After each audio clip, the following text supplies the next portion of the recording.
Mura na pang pulutan ba ang hanap mo, kabamba? Try mo na ito, kabamba, dahil napakadali lang. Ito ang chicken feet dinakdakan. O diba, panibagong pulutan ideas na naman to. Kaya tara na't samahan mulit ako dito sa aking kusina. Manood, matuto at mag-enjoy. Welcome ka ulit dito sa Bamba's Kitchen. Wala nang patumpik-tumpik pa, kabamba. Tara at umpisahan na natin. Dito sa aking kasirola na may tubig ay nilagay ko lang dito yung mga paa ng manok. Bali kalahating kilo lang pala ito. Nilagyan ko rin ito ng sibuyas, bawang, asin at paminta na pampalasa. Ganito lang kasimple yung ricado na ilalagay natin dito. Na alam kong available yan dito sa ating kusina. Pagkalagay ko sa mga ito ay akin itong tinakpan. Tinakpan at papakulan ko lang ito hanggang ito ay lumambot na. Depende na lang kung gaano kalambot ang gusto nyo dito. Naimas mo't basit no adati kurib-kuribom, kabamba. Kaya hindi masyado malambot yung aking pagluto dito. Pagkaluto ko dito sa paan ng manok ay akin lamang itong hinango at hinayaan ko lang itong lumamig. Pagkalamig naman ito ay inumpisan ko naman na itong timplahan. Dito sa aking mixing bowl ay nilagay ko lang dito yung aking pinakuluan na paa ng manok. Itong sibuyas na pula ang mas gusto kong gamitin dito sa dinakdakan. Pero kung mas gusto mo naman yung puting sibuyas ay wala namang problema. Dahil alam naman natin sa pagluluto ay may kanya-kanya tayong gusto. Dinamihan ko na ang paglagay dito ng sibuyas. Maglalagay na rin ako dito ng asin. Pwede ka rin maglagay pala dito ng luya, pero ako hindi na ako dito naglagay, kabamba. Tama na yan para sa akin itong sibuyas. Isinunod ko na rin nilagay itong pinong paminta. Huwag nyo rin kalimutan itong sili dahil ito ang magpapasarap dito sa ating dinakdakan. Yan din kasi ang gustong-gusto ng mga manginginom, yung medyo maanghang yung kanilang pulutan. Kung maanghang daw ang pulutan,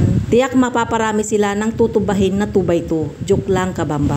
Ilalagay ko na rin dito yung ating mayonnaise. Nakapagluto ako nito dahil may nakapag-suggest. Salamat pala kay Madam Wyatt Sinampayan. Dati ko siyang katrabaho. Nag-imas mo't gayang dati sinadjust mo, madam. Nagustuhan ng aking mga pamangkin at syempre yung aking mag-aama. Sayang at kalahating kilo lang yung aking ginawa. Medyo nabitin kasi sila at isa lang yung aking natikman dito. Nilagay ko na rin pala dito yung ating kalamansi. Siguro ay nasa 3 kutsara yung kalamansi na aking nilagay. Kaya sa mga kalalakihan dyan na manginginom, tiyak ay magugustuhan mo itong isang klase na pangpulutan. Kaya isali mo na to sa iyong listahan na pangpulutan ideas. Pangpulutan na tiyak na swak sa iyong budget at napakadali lang itong gawin. Nagluto ako nito pero hindi ito pangpulutan, kabamba. Isa ito sa aming inulam kanina. Kaya hindi lang ito pangpulutan kundi pang-ulam na rin. Yan at medyo nakukulangan ako dito sa aking nilagay kanina na mayonnaise. Kaya dinagdagan ko lang ito ng konti. First time kong magluto nito ngayon, kabamba. Kaya ang hatol ng aking mag-aama at pamangkin, in fairness, masarap ang hatol nila. Kung isa ka rin na hindi pa nakapag-try ng chicken feet dinakdakan, try mo na at nang malaman mo kung masarap din ba ito. Paki-like and share na lang itong video na to para mapanood din ng iba.